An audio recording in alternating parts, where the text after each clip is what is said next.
Hi, I'm Mark Green with the Oklahoman in Washington. With thousands of Iranians taking to the streets protesting their country's recent election, has President Barack Obama offered them enough moral support? Many Republicans say no. Among others, Arizona Senator John McCain thinks the president's early reaction to the Iran protests wasn't forceful enough.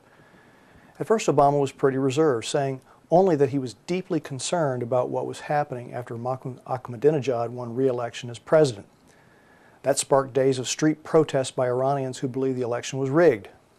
There's a sense the escalating violence in the capital city of Tehran quickly made Obama's initial reaction look timid.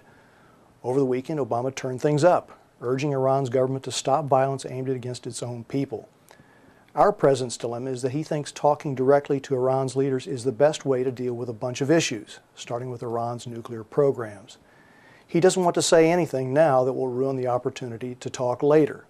The White House also is worried stronger statements could make it look like the protesters are stooges of the United States. But others say this might be the moment of truth for the Islamic Republic.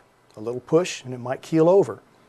The question is whether Obama should help with the push by showing greater solidarity with Iran's protesters while reaffirming basic human rights, even if it means risking future diplomacy with Iran's current regime. It's a close call, but historically U.S. presidents have stood for democratic principles. Sometimes that alone provides the dynamic needed for dramatic change. Sometimes the leader of the world's greatest democracy just has to say out loud that such principles are more important than anything else, and then trust that things will work out. Think about it. Would protesters in Iran be heartened by hearing the President of the United States say that America stands with them? I've got to think they would.